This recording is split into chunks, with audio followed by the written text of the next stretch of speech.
Hey geometry students, Mr. Martin here looking at geometry IXL standard X3 independent dependent events. If you notice when you start off in IXL, they give you the ability to learn with an example. This is an important link that helps you learn what's going to be coming forward in that particular standard.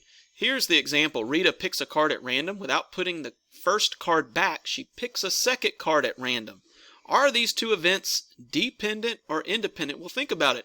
If Rita were to select a card at random, that would mean that, for instance, if she selected the green card, that card's no longer available.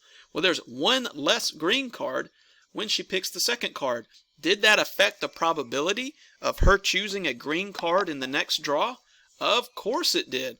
These two events are dependent if the outcome of the first event can affect the outcome of the second event. Well, picking that green card in the first draw definitely affects the probability of pulling or selecting a green card in the second draw. So these two events, picking a card at random, not putting the first card back and then selecting another card, these events are dependent. Rita does not put the first card back, so her first pick affects which cards are left for her second pick. Okay, so that's a quick primer on independence and dependence when it comes to events.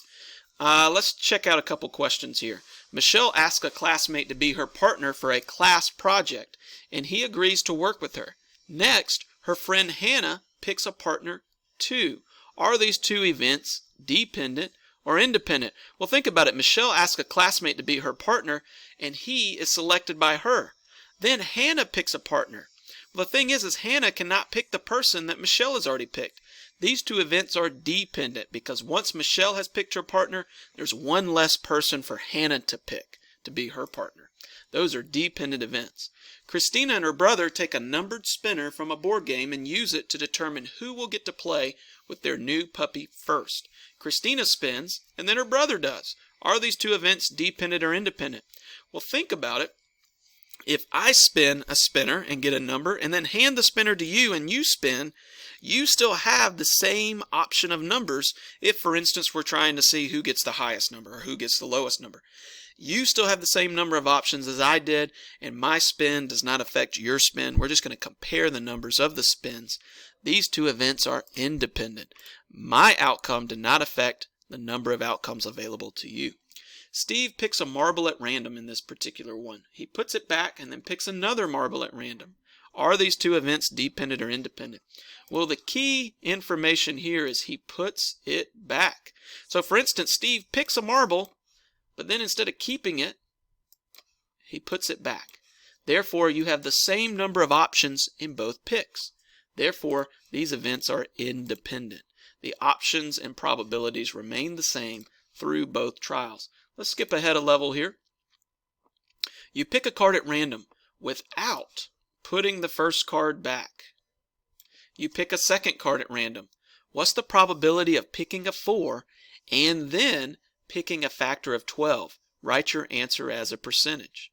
Well, the probability of picking a 4 is 1 out of 4. All right?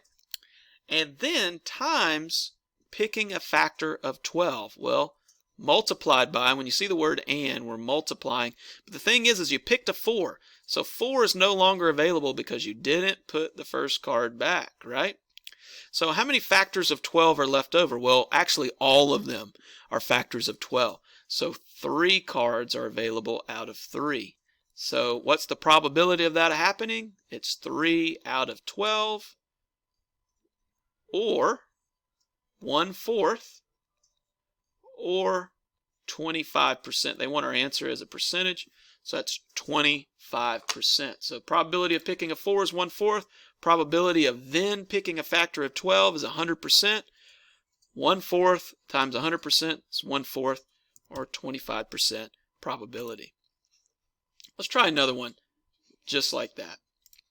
You spin the spinner twice. What's the probability of landing on a factor of 63 and then landing on a prime number? Well, when we spin this spinner, we're not removing any numbers or anything like that. So what's the probability of picking or spinning a factor of 63? Well, let's think about it. Is 63 divisible by 8 evenly? No. Is it divisible by 7? Yes. How about 6? No, it's an odd number, not divisible by 6 either.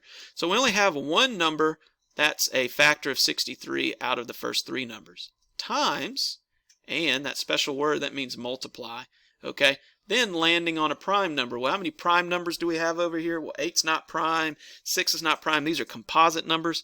7's prime, so 1 out of 3. So what's the probability on landing on a factor of 63 and then landing on a prime number?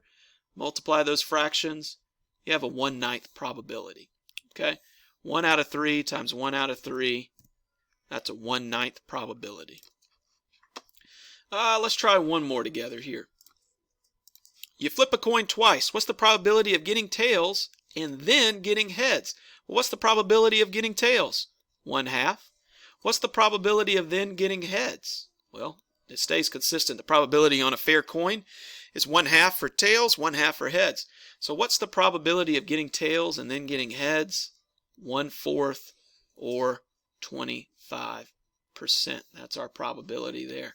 I hope this video helps you out. I hope this helps you get through these problems in IXL Standard X3. Let me know if you have any questions, and I would love to help you.